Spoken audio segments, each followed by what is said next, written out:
Standard 7 subject English unit 1 activity 4. જય સ્વામિનારાયણ વિદ્યાર્થી મિત્રો, કેમ છો બધા? મજામાં હશો ને? ચલો આજે આપણે અંગ્રેજીની અંદર એક્ટિવિટી 4 એટલે કે યુનિટ 1ની એક્ટિવિટી 4 આપણી જ્યાંથી બાકી છે ત્યાંથી આપણે આગળ કરીશું. તો standard 7 subject English unit 1 semester 2નું યુનિટ 1 તેની અંદર એક્ટિવિટી 4 આપણે અત્યાર સુધી યુનિટ 1ની એક્ટિવિટી 1, 2 અને 3 કમ્પ્લીટ કરી ચૂક્યા છીએ. હવે આજે આપણે યુનિટ 4 જે આગળ યુનિટ 1નું એક્ટિવિટી 4 આજે આપણે આગળ કરવાનું છે. તો દરેક વિદ્યાર્થીઓ પોતાની પાઠ્યપુસ્તક ઓપન કરશો. તેની અંદર પેજ નંબર 4 યુનિટ 1નું એક્ટિવિટી 4 આજે આપણે જોવાનું છે. તો સૌથી પહેલાં અંદર સૂચના શું આપી છે એ આપણે ધ્યાનપૂર્વક અભ્યાસ કરીએ. જો વિદ્યાર્થી મિત્રો, અહીં શું આપ્યું છે પહેલાં ધ્યાનથી જુઓ. અહીં આપ્યું છે સ્ટડી ધ સિમ્બોલ્સ. સ્ટડી એટલે કે અભ્યાસ કરવો. સિમ્બોલ એટલે શું થાય તો કે નિશાનીઓ બધી. આ બધી જે નિશાનીઓ છે ને એને સિમ્બોલ્સ કહેવાય. તો દરેક નિશાનીઓનો અભ્યાસ કરવો. આપણે ઘણીવાર રસ્તા ઉપર જતા હોઈએ છીએ તો ત્યાં દરેક જગ્યાએ આવી બધી નિશાનીઓ હોય છે. તો હવે આ નિશાનીઓ જે હોય છે રસ્તા પર તેનો મિનિંગ શું થાય આજે આપણે આ એક્ટિવિટી દ્વારા જોવાનું છે. તો સૌથી પહેલાં અહીં ઊભો એરો એક આપ્યો છે. જો કેવી રીતે આપ્યો છે, આમ કરીને આમ એરો આપેલો છે. એને ઇંગ્લિશમાં શું કહેવાય તો કે ઇટ્સ સ્ટ્રેટ અહેડ. સ્ટ્રેટ એટલે કે સીધા જવું, અહેડ એટલે કે આગળ સીધા જાઓ. દરેક વિદ્યાર્થી મિત્રો બધાને કહી દઉં કે જે ઇંગ્લિશ છે એનું ગુજરાતી પણ મેં તમને લોકોને લખી આપ્યું છે. એટલે તમારે લોકોને પણ સાથે સાથે ઇંગ્લિશ અને ગુજરાતી તમે લોકો લખતા પણ જાઓ અને સાથે સાથે સમજતા પણ જાઓ. એટલે જ મેં અહીં તમને ગુજરાતી લખીને સમજાવ્યું છે. Number first, it's straight ahead એટલે કે આગળ સીધા જાઓ. પછી આવી રીતે ઊભો એરો હોય, ઉપર આવી રીતે રંગની નિશાની હોય તો એનો મિનિંગ એવો થાય go straight ahead until you come. એટલે કે જ્યાં સુધી તમારે પહોંચવાનું છે તે ના આવે ત્યાં સુધી તમે સીધા આગળ જાઓ. એટલે કે તમારે જે જગ્યાએ પહોંચવું છે બરાબર છે એ તમારું મેઇન જે હોલ્ડ છે એ ના આવે ત્યાં સુધી તમે આગળ સીધા જાઓ. પછી અહીંયા આગળ જુઓ, ડાબી સાઈડ આવો એરો કરેલો છે એને કહેવાય ટર્ન લેફ્ટ એટલે કે ડાબી બાજુ વળો. હવે અહીંયા જુઓ, આ આપણને જમણી બાજુ આપેલો છે આવો એરો તો એને કહેવાય ટર્ન રાઈટ, જમણી બાજુ વળો. અહીંયા શું આપ્યું છે તો કે ઊભો એરો છે અને સ્ક્વેર કરી અને એની અંદર બે નાના નાના એરા આપ્યા છે. તો એનો મિનિંગ એવો થાય કે આ પાર્ક છે. આ શું છે? આ પાર્ક છે. અને અહીંયા આગળ આપણને એક ઊભો એરો આપેલો છે તો એને કહેવાય ગો પાસ્ટ ધ પાર્ક એટલે કે પાર્ક પસાર કરો. આ એક ગાર્ડન છે, એક પાર્ક છે, એને પસાર કરવાનું છે, તેનાથી પણ આગળ જવાનું છે. એટલે કે બગીચાથી આગળ જાઓ, આ પાર્કને પસાર કરો એમ કીધું છે. હવે આગળ શું છે તો આગળ જો એક આપણને ડાબી બાજુ એક એરો આપેલો છે તો એને કહેવાય tech the first second turning on your left. એટલે કે તમારી ડાબી બાજુના પહેલાં બીજા વળાંકે વળો. તમારી ડાબી સાઈડ જે હોય એના પહેલો જે વળાંક આવે એની બીજી સાઈડ વળવાનું છે. પછી નેક્સ્ટ અહીંયા આગળ આપણને કેવો એરો આપ્યો છે તો કે ડાબી સાઈડનો તો કે tech the first second turning on your right. એટલે કે તમારી ડાબી બાજુના પહેલાં બીજા વળાંકે વળો. એનો મિનિંગ એવો થાય. પછી અહીંયા જો આપણને ઊભો જમણી સાઈડ એક એરો આપેલો છે, રાઈટ સાઈડ આપેલો છે.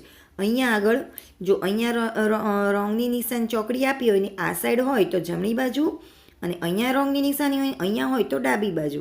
આ કઈ સાઈડ છે તો કે જમણી સાઈડ છે. તો ઇટ્સ ઓન ધ રાઈટ, તે જમણી બાજુએ છે. પછી અહીંયા શું છે, જો આ ડાબી સાઈડનો એરો છે તો ઇટ્સ ઓન ધ લેફ્ટ, એટલે કે તે ડાબી બાજુએ છે. પછી આવે છે go across the cross road. આ શું છે તો કે આ અહીંયા આપણને આપ્યું છે ને એ રોડ છે અને એની ઉપરથી લાઈન પસાર થાય છે, એટલે કે go across the cross road, એટલે કે 4 રસ્તાની સામેની બાજુએ જાઓ. 4 રસ્તા હોય ને એની સામેની બાજુએ જાઓ. તો આ બધા સિમ્બોલ, આ બધી નિશાનીઓ શાની છે તો કે આપણે રોડ પર જવા માટેની છે. તો આનો આપણે અભ્યાસ કર્યો. એક્ટિવિટી 4 આપણી કમ્પ્લીટ થઈ ગઈ.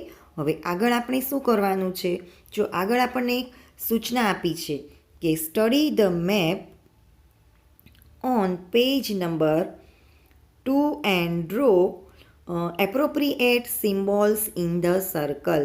રિપીટ કરીને સમજાવું છું. Study the map on the page number 2. આપણે 2 નંબરના પેજ પર એક નકશો, એક મેપ આપણે અભ્યાસ કર્યો હતો ને, એ કીધું છે કે study the map on the page number 2. 2 નંબરના પેજ ઉપરનો જે નકશો છે એનો અભ્યાસ કરવાનો છે.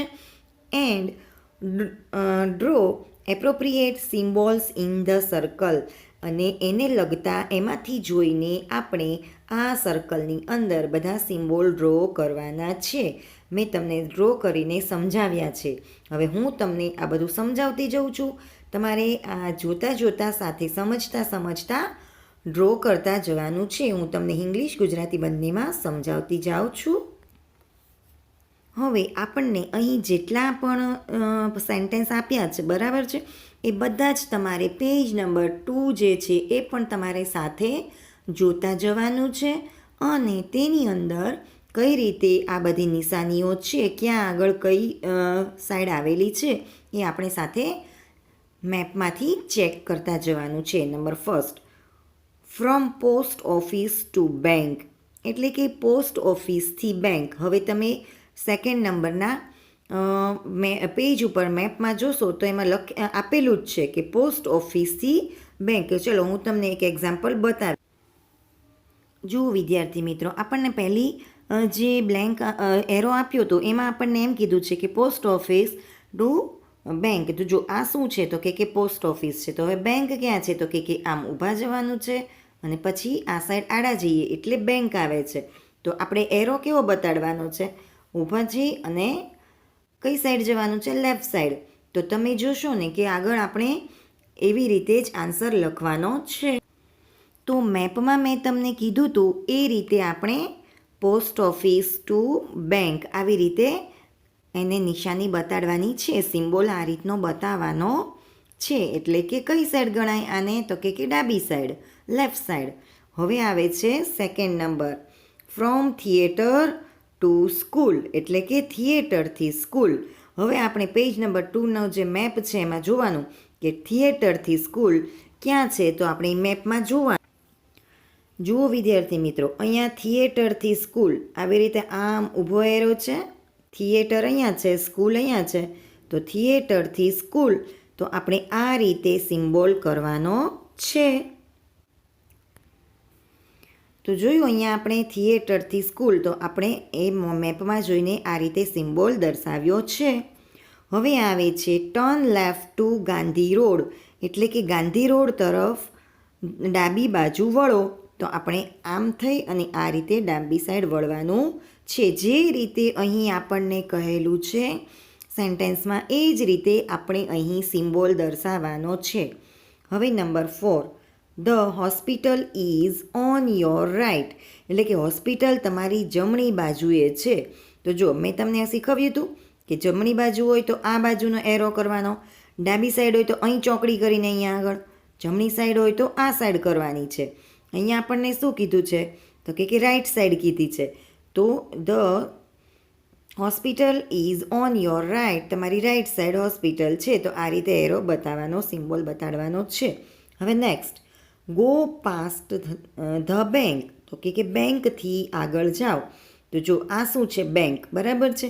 હવે અહીંથી આપણે બેંકની આગળ જવાનું છે, એટલે આ બેંક છે અને આવી રીતે આમ કરીને આપણે એને સિમ્બોલ દ્વારા બતાવવાનું છે.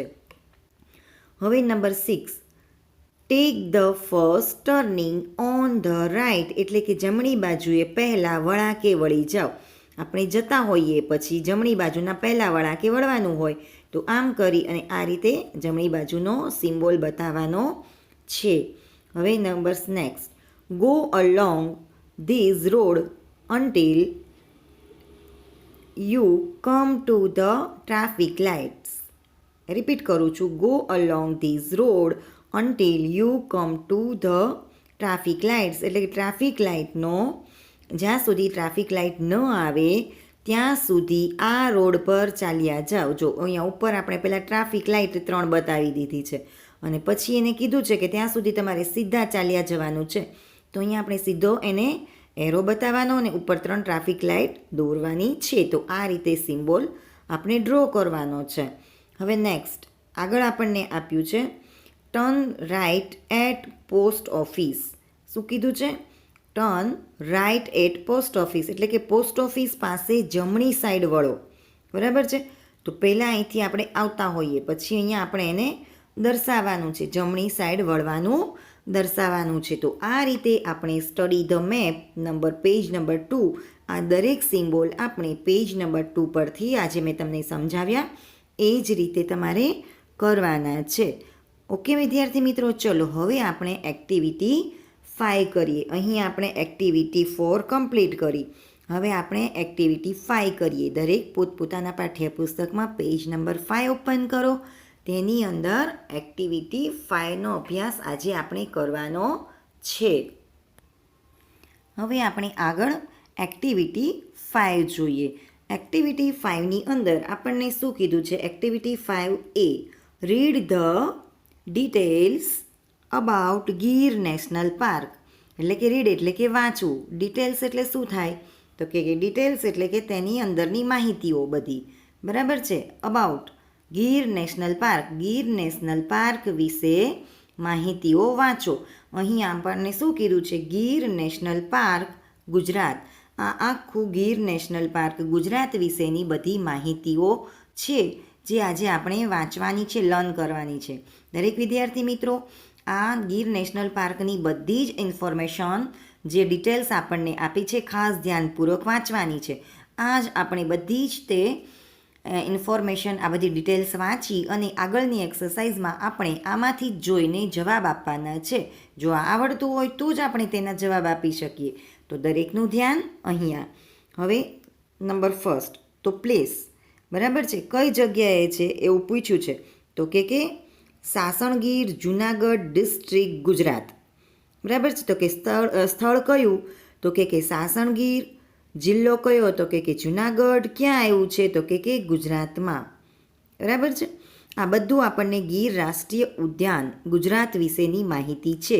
ફરીને કહું છું, પ્લેસ એટલે કે સ્થળ, સાસણગીર, જુનાગઢ, ડિસ્ટ્રિક્ટ એટલે કે જિલ્લો, ગુજરાત. ઓકે, ચલો પછી એરિયા. એરિયા એટલે કે કયા વિસ્તારમાં આવેલું છે?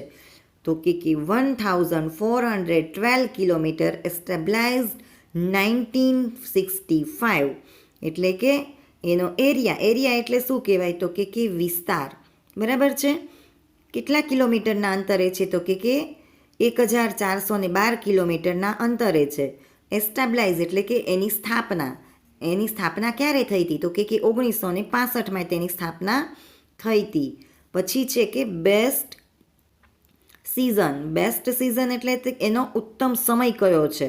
બરાબર છે. તો કે એનો એટલે કે આ ગીર નેશનલ પાર્ક જોવા જવા માટેનો ઉત્તમ સમય કયો છે?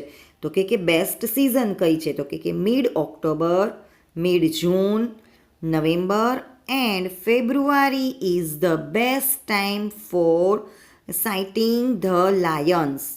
બરાબર છે. એટલે એનો મિનિંગ એવો થાય કે એનો બેસ્ટ સિઝન એટલે શું કહેવાય? એટલે કે એનો ઉત્તમ સમય. એનો ઉત્તમ સમય છે ઓક્ટોબર મધ્ય એટલે કે મિડ ઓક્ટોબર, ઓક્ટોબરની વચમાં. પછી મિડ જૂન તો કે જૂનની વચમાં અને નવેમ્બર અને ફેબ્રુઆરી. બરાબર છે. આ એનો મેઇન એનો સમય આપણને દર્શાવેલો છે. તો કે એ કયો સમય દર્શાવ્યો છે? કે best time for sighting the Lions. ફરીને આખું સમજાવી દઉં. મિડ ઓક્ટોબર, મિડ જૂન, પછી November and February is the best time for sighting the Lions.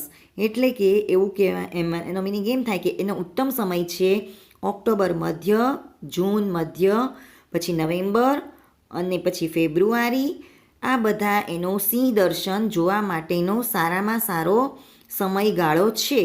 અહીંયા શું લીધું છે? સાઇટિંગ ધ લાયન્સ એટલે કે સિંહને જોવા માટેનો, સિંહ દર્શન, સિંહ જોવા માટેનો સમયગાળો. જ્યારે ગીરના જંગલ હોય ને એની અંદર આ સમય દરમિયાન ત્યાં જ લાયન એટલે કે સિંહ વધારે આવતા હોય છે. એટલે આપણને કીધું છે કે ઓક્ટોબરની વચમાં એટલે કે મિડ ઓક્ટોબર, પછી નવેમ્બરની વચ્ચેની સાઈડ, જૂનની વચ્ચેની સાઈડ તો કે મિડ જૂન, પછી નવેમ્બર અને ફેબ્રુઆરી. આ સમય એવો છે જે સાઇટિંગ ધ લાયન એટલે કે સિંહ દર્શન આપણે કરી શકીએ.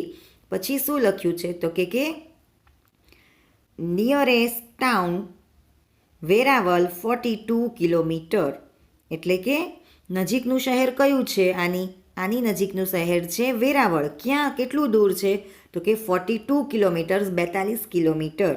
Main attraction Asiatic Lions. Main attraction Asiatic Lions એટલે કે એનું મુખ્ય આકર્ષણ શું છે, ત્યાં જોવાલાયક શું છે કે જે આપણને વધારે આકર્ષણ કરે છે તો કે મેઇન આકર્ષણ એનું એશિયાટિક સિંહ એટલે કે ગીરના સિંહ જોવાનું છે. એ આપણને વધારે આકર્ષે છે. હવે આગળ જુઓ, આગળ શું છે તો કે લોકેશન. લોકેશનમાં શું કીધું છે તો કે the Gir national park is located 65 kilometre to the south east of Junagadh and 60 kilometre to south west of Amreli in the Indian state of Gujarat. એટલે આનો મિનિંગ શું થાય તો કે લોકેશન. લોકેશન એટલે શું થાય તો કે સ્થાન, સ્થળ. બરાબર છે. ગીર રાષ્ટ્રીય ઉદ્યાન જંગલની દક્ષિણ, અહીંયા શું સાઉથ ઇસ્ટ એટલે કે જંગલની દક્ષિણ પૂર્વ એટલે કે અગ્નિખૂણામાં 65 કિલોમીટર, 65 કિલોમીટર એટલે કે 65 કિલોમીટર દૂર, 65 કિલોમીટર દૂર અને અમરેલીથી દક્ષિણ પશ્ચિમે એટલે કે નૈઋત્ય ખૂણામાં દક્ષિણ પશ્ચિમે 60 કિલોમીટર દૂર ભારતના ગુજરાત રાજ્યમાં આવેલું છે. ક્યાં તો કે સ્ટેટ ગુજરાત, ઇન્ડિયાના ગુજરાત, ભારતના ગુજરાત રાજ્યમાં આવેલું છે. ફરીને એકવાર આ ગુજરાતીમાં સમજાવી દઉં.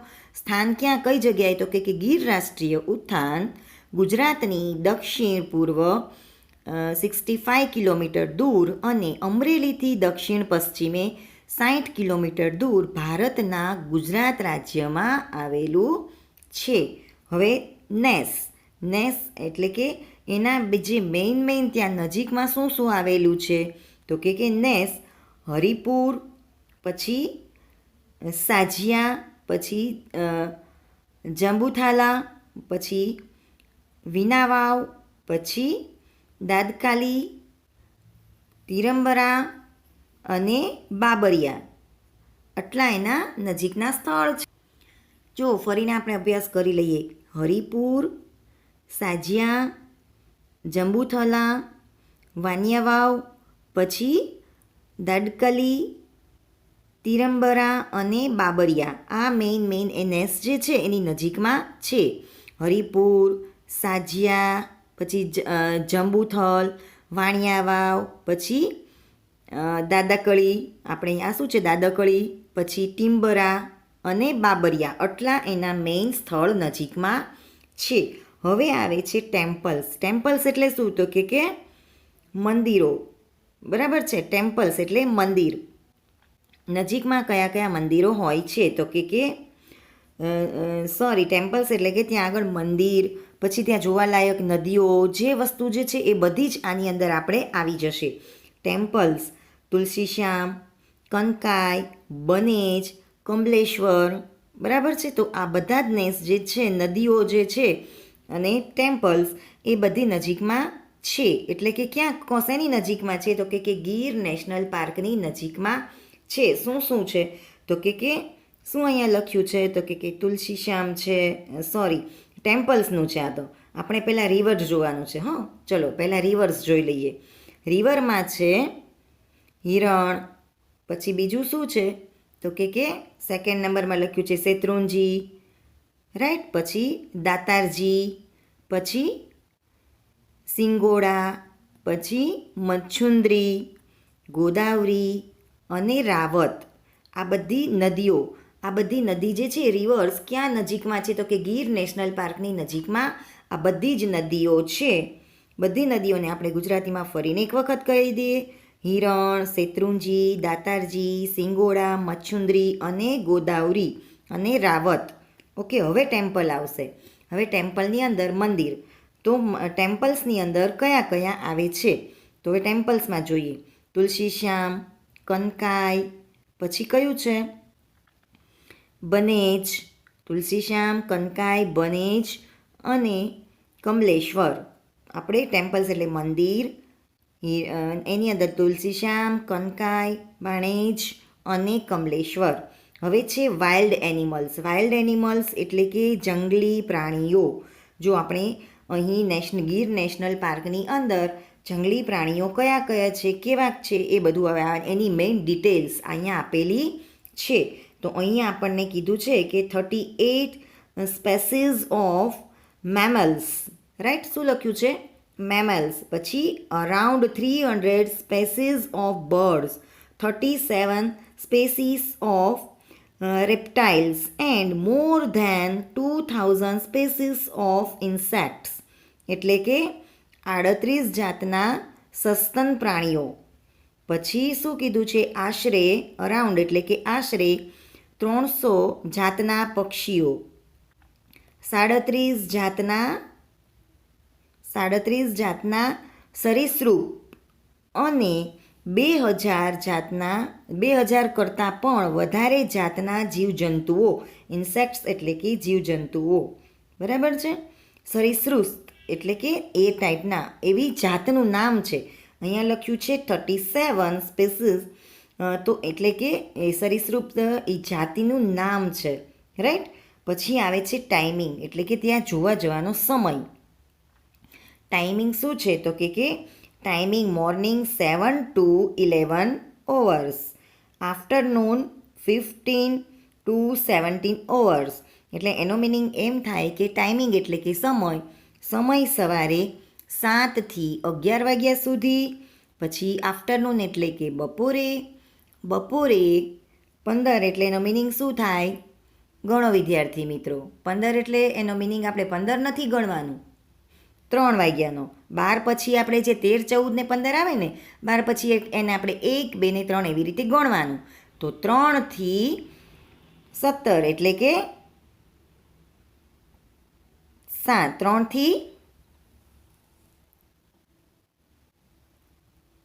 3 થી 5નો છે. સવારે 7 થી 11 ને સાંજે 3 થી 5નો છે. હવે આવે છે ગવર્નિંગ બોડી. ગવર્નિંગ બોડી કોને કહેવાય તો કે સંચાલક સંસ્થા. જે ગવર્મેન્ટ ચલાવતી હોય ને, જે ફોરેસ્ટ ડિપાર્ટમેન્ટ, ગીર નેશનલ પાર્કનું આખું ફોરેસ્ટ ડિપાર્ટમેન્ટ જે ગવર્મેન્ટ સંભાળતી હોય એ સંસ્થાને, સંચાલક સંસ્થાને ગવર્નિંગ બોડી કહેવાય. આ તમારી આગળ એક્સરસાઇઝમાં આવશે, ખાસ યાદ રાખવાનું, બરાબર છે. તો કે governing body forest department of Gujarat એટલે કે સંચાલક સંસ્થા ગુજરાતનો વન વિભાગ. પછી આવે છે ઓફિશિયલ વેબસાઇટ. હવે આની વેબસાઇટ છે, એની વેબસાઇટ શું આવે તો કે www.com. જો 3 ટાઈમ્સ છે, www.girnationalpark.com. તો એને આપણે ગુજરાતીમાં કેવી રીતે લખાય તો કે અધિકૃત વેબસાઇટ. ઓફિશિયલ વેબસાઇટ એટલે કે અધિકૃત વેબસાઇટ www.girnationalpark.com. ઓકે. પછી અહીં શું લખ્યું છે? જય જય ગરવી ગુજરાત. હવે આપણે આ બધી ઇન્ફોર્મેશન જોઈ આજે આપણે ગીર નેશનલ પાર્કની. હવે આમાંથી જોઈને આપણે આગળની જે ફિલિંગ ધ બ્લેન્ક્સ એક્સરસાઇઝ જે છે એ આમાંથી જોઈને આપણે કરવાની છે. તો દરેક વિદ્યાર્થી મિત્રો પેજ નંબર 6 ઓપન કરો. હવે દરેક વિદ્યાર્થી મિત્રો અહીં આપણને પેજ નંબર 6માં આપણને ક્વેશ્ચન આન્સર આપેલા છે. નીચેના પ્રશ્નોના જવાબ આપો. અહીં આપણને ટોટલ 4 ક્વેશ્ચન આપ્યા છે, એના આન્સર લખવાના છે. એ આન્સર બધા આપણે આગળ ગીર નેશનલ પાર્ક જે હતું એમાંથી જોઈને લખવાના છે. સૌથી પહેલો ક્વેશ્ચન આપણને શું કીધેલું છે, અહીંયા બધા રીડ કરશો. પહેલો ક્વેશ્ચન આપણો છે, how many reverse are in the Gir જંગલ, નેમ ધેમ. એટલે કે ગીર જંગલમાં અહીંયા આગળ શું કીધું છે, રિવર્સ. ગીર જંગલમાં કેટલી નદીઓ આવેલી છે, નામ આપો. અહીં આપણે બધી નદીઓના નામ લખવાના છે. મેં નેશનલ પાર્ક તમને સમજાવતા દરેક નદીઓના નામ કીધા હતા, એમાંથી જોઈને જ આપણે લખવાનું છે. તો આન્સર લખો. There are 7 reverse in the Gir જંગલ. એટલે કે ગીર જંગલમાં 7 નદીઓ આવેલી છે. હવે ધે આર એટલે કે હવે બધા એના નામ લખવાના છે. ધે આર હિરન, શેત્રુંજી, દાતારજી, પછી સિંગોડા, પછી મચ્છુંદ્રી, ગોદાવરી એન્ડ રાવત. આ બધી જ નદીઓના નામ છે જે આપણે લખવાના છે. દરેક વિદ્યાર્થીઓ પોતે સાથે ક્વેશ્ચન આન્સર પ્રશ્નોના જવાબ લખતા જાઓ અને બોલતા જાઓ. હવે number 2, vote is the main attraction of the Gir national park. Attraction એટલે કે આપણને વધારે આકર્ષણ કયું લગાડે છે ગીર નેશનલ પાર્કની અંદર, એવું શું છે જે આપણને મેઇન આકર્ષણ વધારે આપણને આવે છે, એ વસ્તુથી વધારે આપણને આકર્ષિત થઈએ છીએ, એટ્રેક્શન થાય છે. તો કે આન્સર લખો. The main attraction of the Gir national park is Asiatic Lions. એટલે કે ખાસ તો ત્યાં એશિયન્ટિક લાયન્સ એટલે કે ત્યાં આગળ એશિયન્ટિક સિંહ જોવા માટે બધા જોવા જાય છે. એ જ મેઇન ત્યાં એટ્રેક્ટ આ બધાને કરે છે, આકર્ષે છે. હવે ક્વેશ્ચન નંબર 3. ક્વેશ્ચન નંબર 3ની અંદર which is the official website of the Gir national park. એટલે કે ગીર નેશનલ પાર્કની ઓફિશિયલ વેબસાઇટ કઈ છે, જે મેં છેલ્લા લાઇનમાં તમને આનો આન્સર સમજાવ્યો હતો. જ્યારે હું આ લેસન આગળનું સમજાવતી ત્યારે છેલ્લી લાઇનમાં એનો આન્સર છે. તો લખો વિદ્યાર્થીઓ. The official website of the Gir national park is www.girnationalpark.com. Okay. હવે number 4, what is the best time for sighting the lion. એટલે કે લાયન જોવા માટેનો બેસ્ટ સમય શું છે? તો કે the best timing for sighting the lions is mid October. આપણે જો આગળ તે આપણે જોયું હતું ને કે ઓક્ટોબરની વચમાં, તો કે ઓક્ટોબર મધ્ય, તો કે મિડ ઓક્ટોબર, મિડ જૂન, જૂનની મધ્ય, પછી નવેમ્બર એન્ડ ફેબ્રુઆરી. તો આ બધા લાયન જોવાના સાઇટના સમ ટાઈમ છે. ઓકે વિદ્યાર્થી મિત્રો, ચલો હવે આપણે exercise B filling the blanks જોઈએ. Blanks species of reptiles. એટલે કે કેટલી જાતિઓ ત્યાં આગળ છે? તો કે 37 સ્પાઇસીસ ઓફ રેપ્ટાઇલ્સ. આપણે આગળ જોયું હતું જ તે.